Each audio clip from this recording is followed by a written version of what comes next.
Go for it. We made Throw Me in the River 2 years ago in rural Victoria in a place called Forest, like a little town outside of Melbourne.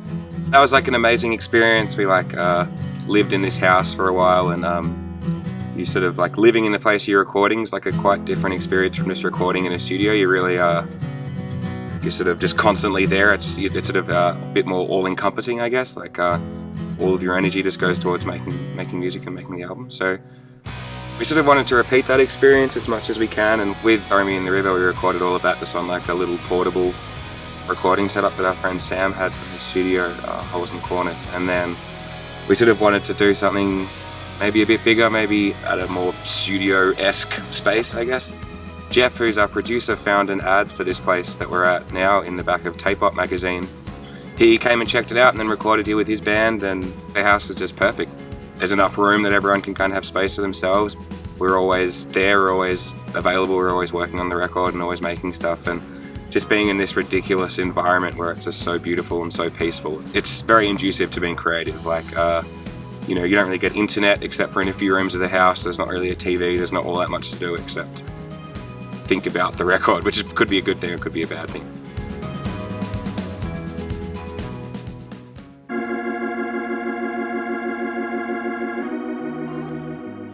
Will's decision to work with Jeff. I'm a genius and don't need anyone producing my stuff in any way.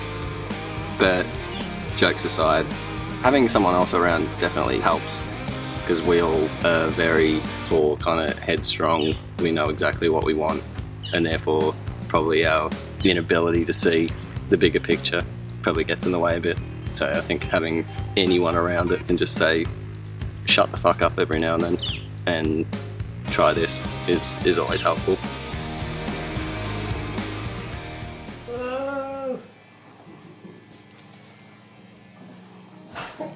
Doesn't seem to mind rock music.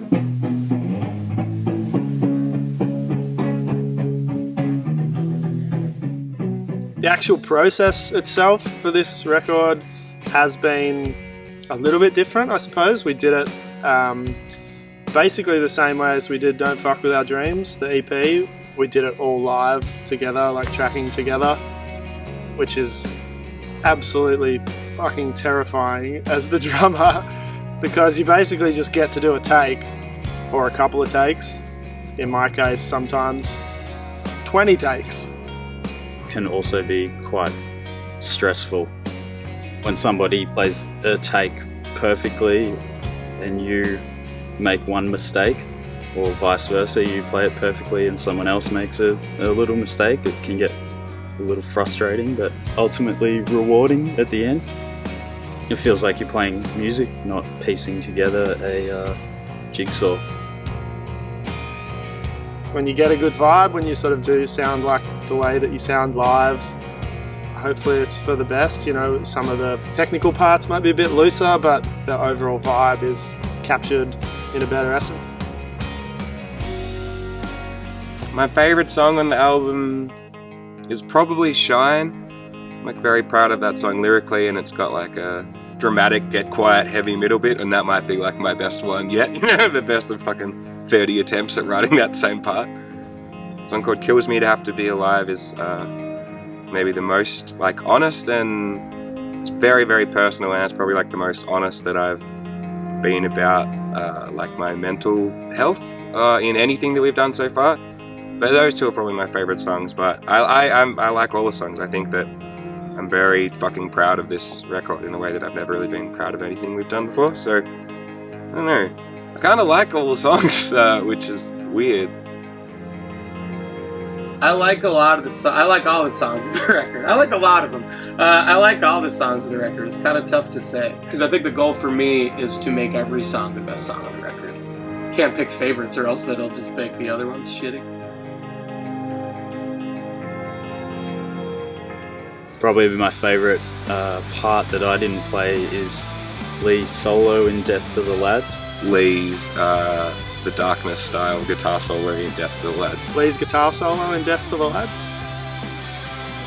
That's tough, because I've done all the exciting shit. It's very Brian May 3-part guitar harmonies. You could almost say it's nearly over the top, but almost not quite over the top enough. The hardest song to record was fucking Young Once, because it has like crazy drum fill, outro, fade out, rock and roll, glorious moment. And I'm not very good at playing drums, so I did my best. I love Chris's drum part in like the interlude middle bit of Young Ones. He plays this like crazy hi-hat snare thing. He's a fucking awesome drummer, and that part's so cool. The location definitely influences the record, but I'd say a big part of the influence is also the time, the amount of time that's given. So it's like, it's very relaxed. There's more than enough time to make a record, and so anything that needs extra attention or whatever, you know, there's time and there's a relaxed vibe to handle it all. So it's been, I don't know, it's been a low stress situation. Yeah, there's no way I'm fucking saying who my favorite member of the band is. I won't even tell you what I think is different about the recording process. Jack's my favorite member of the Smith Street Band.